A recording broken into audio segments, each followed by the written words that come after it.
I'm Laura Moore, and for most of my life, I've been the one who keeps the peace. In our small Oregon coastal town, where the ocean hums and the pines whisper secrets, I've built a quiet life running a catering business from my kitchen. It's just me and my daughter, Talia. Now my husband, Tom, passed away from cancer 5 years ago, leaving us a modest home and a trust fund for Talia's future. I thought I was doing okay, holding it together, until one morning, everything I believed about my family shattered. I was in my home office, a cramped room stuffed with recipe books and invoices, prepping for Talia's 18th birthday party later that day. The smell of fresh coffee lingered as I sorted through menus, but a low murmur from the living room stopped me cold. My sister-in-law, Megan, was talking, her voice sharp and hushed, slipping through the crack under the door. "The trust fund's gotta be worth at least $2 million now," she said. "We've been there for Laura all these years, babysitting Talia, helping with bills. It's only fair we get a cut." My brother Ryan's voice rumbled in agreement. "Laura's always been easy to sway. We just need to play this right." My hands froze on my coffee mug, the warmth turning clammy against my skin. Easy to sway. The word stung, slicing through years of self-doubt. Tom used to say I was too kind, too quick to smooth things over. I'd let Megan borrow thousands for emergency car repairs, twice this year alone. I'd let Ryan talk me out of expanding my catering business because it was too risky. And my mother, Linda? She'd mastered making me feel small, like the time she convinced me to skip culinary school because it wasn't practical. I thought they were looking out for me. Now, their words painted a different picture. I was their pawn, and Talia's future was their prize. My heart pounded as I leaned closer to the door. Megan's voice dropped lower. "Linda's already working on her. You know how Laura folds under guilt." She wasn't wrong. Just last week, Linda had teared up over family loyalty, coaxing me to cover her latest credit card debt. I'd done it like always, to avoid her disappointed sighs. But this? Plotting to take Talia's trust fund, the one Tom set up to secure her dream of studying photography at a Seattle art school? This was a betrayal I couldn't ignore. I thought of Tom, his voice weak but fierce from his hospital bed. "Protect Talia's future, Laura," he'd said, gripping my hand. "Our family, they'll try to take what's hers. Don't let them." I nodded, tears blurring my vision, but I hadn't understood then. I'd been too busy grieving, too trusting. Now, as Megan and Ryan's voices schemed on, I felt a spark of something new. Anger, sharp and unfamiliar, burning away the fog of my compliance. Footsteps snapped me back to the moment. I scrambled to my desk, pretending to shuffle papers as Megan poked her head in, all smiles. "Laura, we need you out here. The decorations for Talia's party won't hang themselves." Her warmth felt like a mask now, and I forced a nod. "Be right there." As she left, I grabbed my phone and texted Wyatt Cole, Tom's old business partner and my closest friend. Urgent. "Can you come to Talia's party?" Need to talk. His reply was instant. "On my way. You okay?" I stared at the screen, my thumb hovering. No, I wasn't okay. My family was plotting to steal my daughter's future, and I'd been too blind to see it coming. "Explain later," I typed, my fingers trembling. The rest of the morning blurred as I helped with balloons and streamers, watching Megan and Ryan move through my house like they owned it. Linda arrived by noon, her designer scarf fluttering as she critiqued my table settings. "Really, Laura, you should have let me handle this. Organization was never your strength." I bit my tongue, a reflex from years of swallowing her barbs. But this time, the sting fueled my resolve. Talia bounded downstairs, her dark curls bouncing, eyes bright with excitement. "Mom, is everything ready? My friends are almost here." Seeing her joy, so like Tom's, something shifted inside me. I'd spent years being the good daughter, the quiet widow. But Tom had trusted me with something bigger, protecting Talia. "It's perfect, sweetheart," I said, hugging her tight. Over her shoulder, I caught Megan and Ryan exchanging a glance, their smiles too calculated. My phone buzzed. "Wyatt. Just pulled up. We need to talk about Ryan's moves at the company." I glanced at my family, their laughter ringing hollow. They thought I was the same old Laura, easy to sway. They were about to learn how wrong they were. The party was in full swing, pop music blasting through our living room as Talia's friends laughed and snapped photos. The Oregon sun streamed through the windows, glinting off the ocean in the distance, but I couldn't shake the chill from what I'd overheard. Megan flitted around, playing the doting aunt, while Ryan clapped Talia's friends on the back, his charm dialed up to 11. To everyone else, they were the perfect family, here to celebrate Talia's big day. To me, they were vultures circling, waiting for their moment. I kept a smile plastered on, refilling chip bowls and passing out sodas, but my eyes tracked every move. Megan pulled Talia aside, her hand on her shoulder, voice sweet as honey. Have you thought about what we discussed, hon? College is great, but photography? It's such a gamble. Talia's smile faltered, and I felt my stomach twist. She'd been dreaming of art school since she was 12, when Tom gave her his old camera. He'd seen her talent, nurtured it, and set up the trust fund to make sure she could chase that dream without worrying about money. Now, Megan was trying to plant doubts, just like they'd done to me. Wyatt slipped in through the back door, his graying hair wind-tousled from the coastal breeze. He caught my eye and nodded toward the kitchen. I excused myself, grabbing a tray of sandwiches as cover. Once we were alone, he leaned against the counter, his usual easy grin replaced by a frown. Ryan's been dipping into the company accounts, he said, keeping his voice low. Small amounts at first, $5,000 here, 10 there. But it's adding up. Close to $500,000 over 2 years. My knife slipped, nearly nicking my finger as I sliced tomatoes. Tom's construction company was his pride, and Ryan, as a board member, had access. He thinks no one's noticed, Wyatt added. But I've been watching. I thought of Tom's warning, his pale face in that hospital bed. He'd known Ryan couldn't be trusted. Why didn't you tell me sooner? I asked, my voice sharper than I meant. Wyatt's sight. I wasn't sure until I dug deeper. And honestly, Laura, you've been distracted. Dealing with your family. He wasn't wrong. I'd been so busy putting out their fires, Megan's emergencies, Linda's demands, that I'd missed the bigger picture. Before I could respond, Linda swept into the kitchen, her perfume announcing her before she spoke. Laura, why are you hiding in here? Megan's giving a toast about Talia, how we've practically raised her. Her smile was all teeth, and I gripped the counter to steady myself. She's telling everyone how you're struggling, dear. You should come out and show you're fine. The jab landed like it always did, but this time I saw it for what it was, another move to paint me as weak, unreliable. I'll be right there, I said, forcing calm. Linda patted my arm, her touch cold. Don't worry, we'll handle Talia's big day. And her future. She left, her heels clicking like a countdown. I turned to Wyatt, my voice barely a whisper. They're planning to take her trust fund. I heard them this morning. His eyes widened, but before he could reply, Talia poked her head in. Mom, can you come out? Aunt Megan's acting weird, telling my friends I should go to business school instead. Her brow furrowed, and I saw Tom in her, his quiet strength, his refusal to bend. Give me a second, sweetheart, I said, then turned to Wyatt. What do I do? He pulled a small key from his pocket, one I hadn't seen in years. Tom gave me this before he passed. It's for his office safe. He said you'd know when to use it. My breath caught.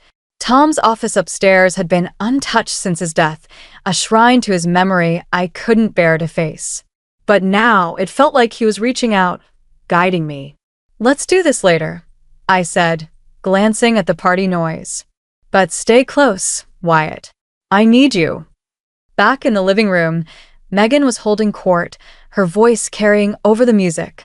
Talia's like a daughter to us, she said, her arm around my girl.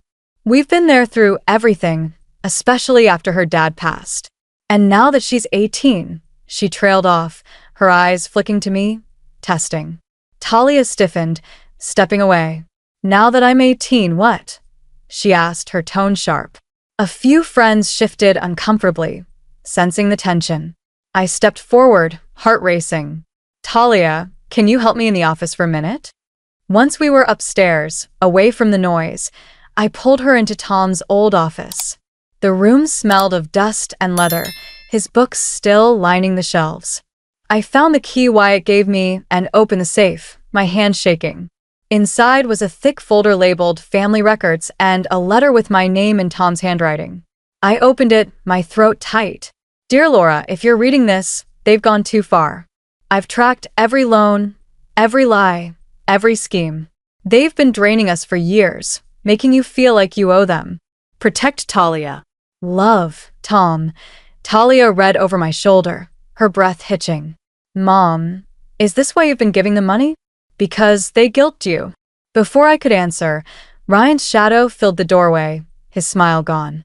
What are you doing in here? He demanded, eyeing the folder. Those are private. I clutched the papers tighter. No, Ryan. These are Tom's papers. About how you've been stealing from his company. His face darkened, but Talia stepped forward, her voice steady. Get out of my mom's house.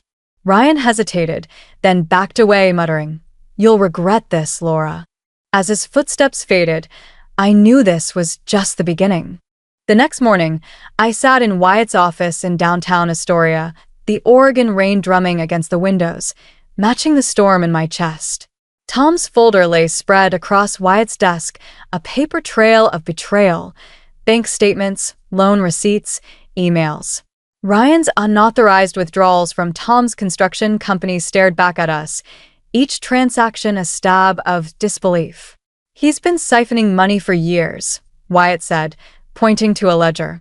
$500,000, Laura. And that's just what we've found so far. I sipped the coffee Wyatt handed me, its bitterness grounding me. And Megan's in on it? I asked, already knowing the answer. Wyatt nodded, pulling up a file on his laptop. Her Children's Art Foundation is a front. Less than 3% of donations go to actual programs. The rest? Funneled to her personal accounts or Ryan's gambling debts.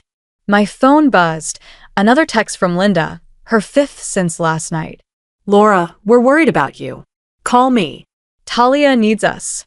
I turned it off, my jaw tight. They're trying to make me look unstable, I said. Probably so they can push for control of Talia's trust fund. Wyatt's eyes softened. They're desperate. But you've got something they don't, me, and these documents. The SEC would have a field day. A knock interrupted us. Wyatt's assistant ushered in Ellen Price, Linda's former personal assistant. Her gray hair was pulled back tightly, her hands clutching a worn purse. I shouldn't be here, she whispered, glancing at the door. If Linda finds out, I reached out, my voice gentle. She fired you, Ellen, after 20 years. You don't owe her anything. Ellen's shoulders sagged, and she handed me a USB drive. Everything's here. Recordings of Linda and Ryan planning to file for financial guardianship over Talia, claiming you're unfit. Videos of Ryan meeting casino loan sharks. Bank records of Megan's fake charity deposits.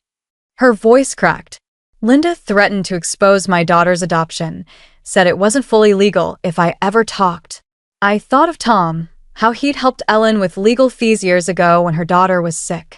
That's why she was here, risking everything. Thank you, I said, squeezing her hand. We'll keep you safe. My phone lit up, Talia. Mom, Megan's at the house, saying she needs to talk about my future. I didn't let her in. My heart raced. Smart girl, Wyatt muttered. But they're moving fast. We need to act. I nodded, clutching the USB drive. Call your lawyer friend at the DA's office. It's time to escalate.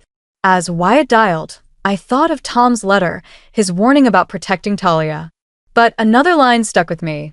They broke your father, Laura. Don't let them break you. My father, a kind man who'd trusted Linda too much, died of a heart attack at 50. Or so I'd thought. A chill ran through me as I remembered Tom's cryptic note. Your father's death wasn't what it seemed.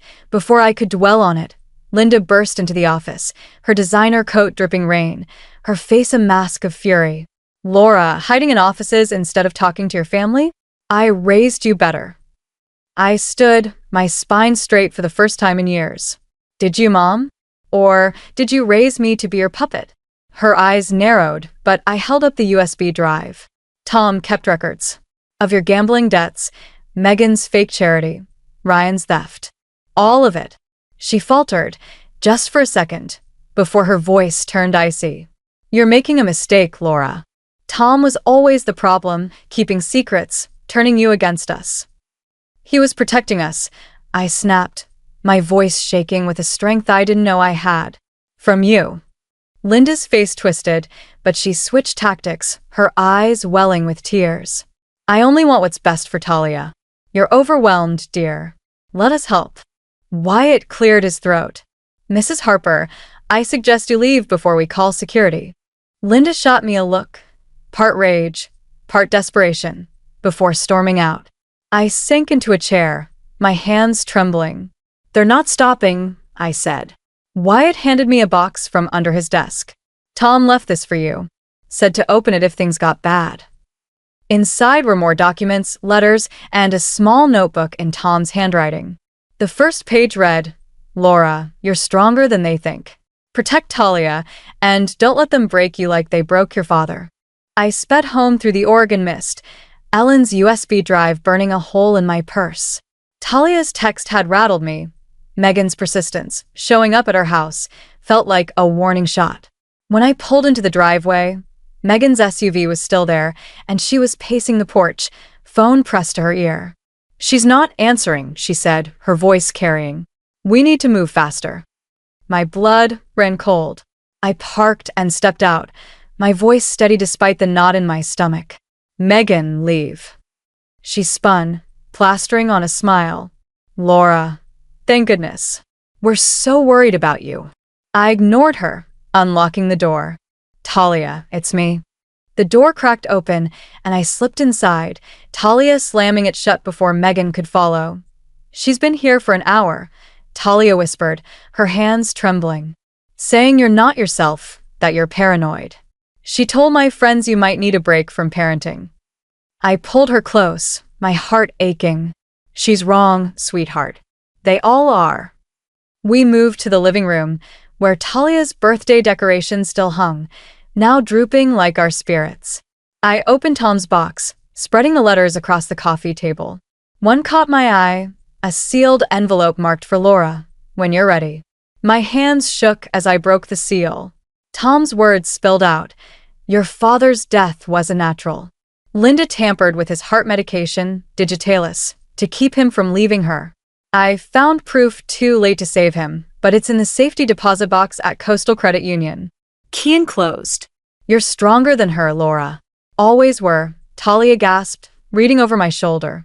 Mom, Grandma killed Grandpa? Her voice broke, and I pulled her closer, my own shock mirroring hers. My father, with his gentle laugh and endless patience, gone because Linda couldn't lose control. I'd been too young to question his heart attack, too trusting to see the truth. Now it was like losing him all over again. Why didn't Dad tell you sooner? Talia asked. He wanted to protect me, I said, my voice thick, until I was ready to fight. My phone buzzed. Wyatt.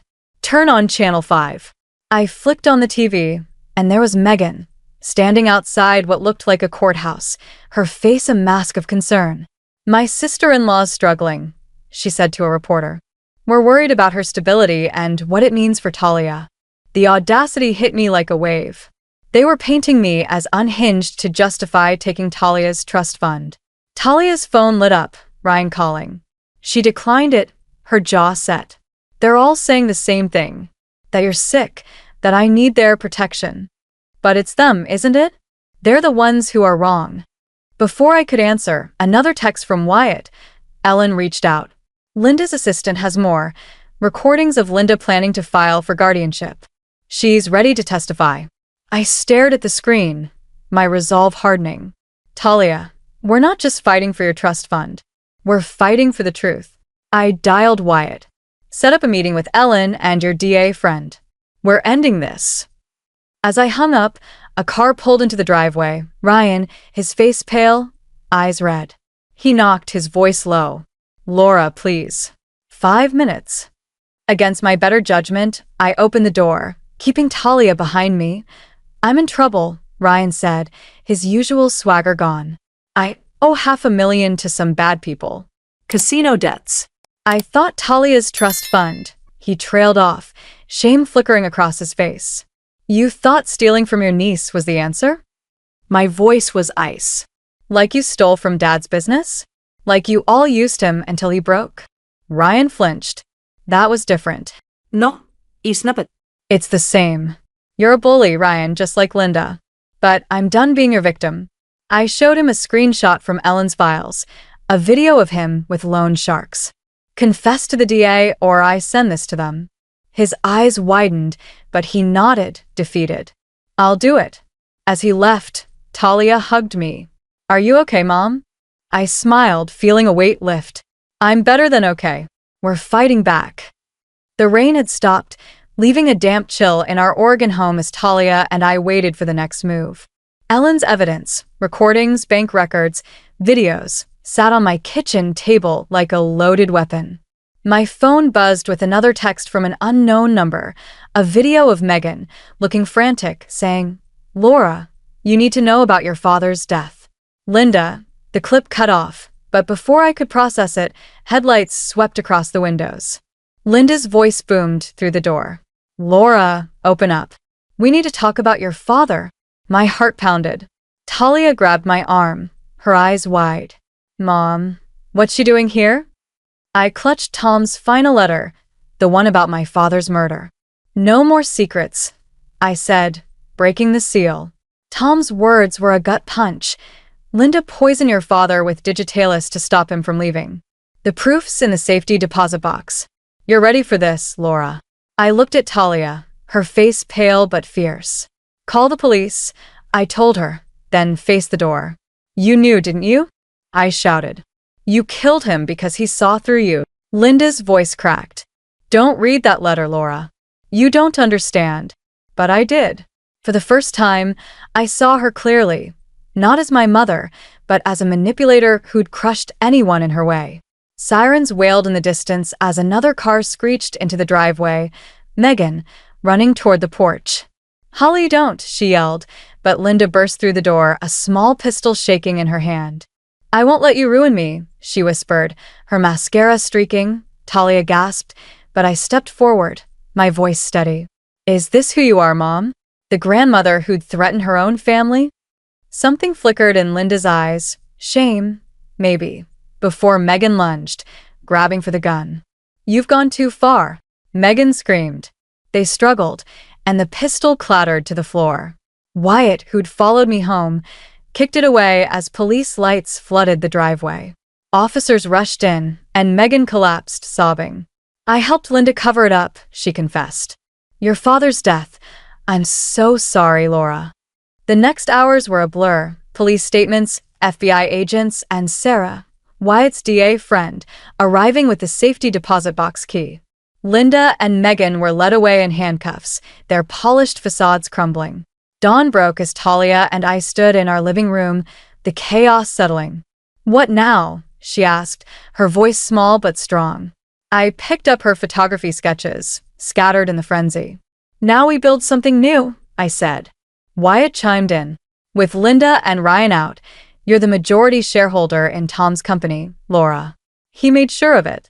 Talia's eyes lit up. We could start that photography studio you always wanted, Mom, with a cafe for your catering and a gallery for young artists. I smiled, my heart swelling. And your art school, Talia. The real one. Sarah found your acceptance letter. Linda faked the rejection. Talia's hands shook as she opened the letter, tears spilling. I got in. I held her close, thinking of Tom, of my father, of all the dreams they'd tried to steal. He'd be so proud, I whispered, of both of us. 2 weeks later, I stood in an empty storefront in downtown Astoria, Talia's sketches spread across a table. Wyatt measured the space while a realtor highlighted its high foot traffic. My phone buzzed Sarah. Ryan's cooperating with the FBI. Gave them everything, bank records, even Linda's plans for the guardianship scam. I glanced at Talia, sketching new designs. And Linda? I asked. Sarah's voice hardened. Hospitalized for chest pains, but she's not escaping. Guards are posted. Talia showed me a news article. Local charity director faces fraud charges. Megan's fake foundation was unraveling, and the truth was trending. Ellen arrived, breathless, with a laptop. Security footage from Linda's house last night, she said. The video showed Linda and Megan arguing, Megan hurling a vase, accusing Linda of setting her up. They're turning on each other, Ellen said. Then another text from Ryan. Don't trust Megan's video. Linda's dangerous. Be careful. I looked at Talia, her pencil moving with purpose. We're done with their games, I said. In Tom's office later, we found one last letter, dated exactly 20 years from my father's death. Laura, you're free now. Build something beautiful. And that's what we do. A studio, a cafe, a new life, written in truth and love. To everyone who's followed this journey, thank you. You've walked with me through betrayal, heartbreak, and triumph. If this story stirred something in you, hit subscribe and join us, where every photograph and plate of food tells a story of courage, healing, and new beginnings. Keep chasing your own truth, and I'll meet you at the table.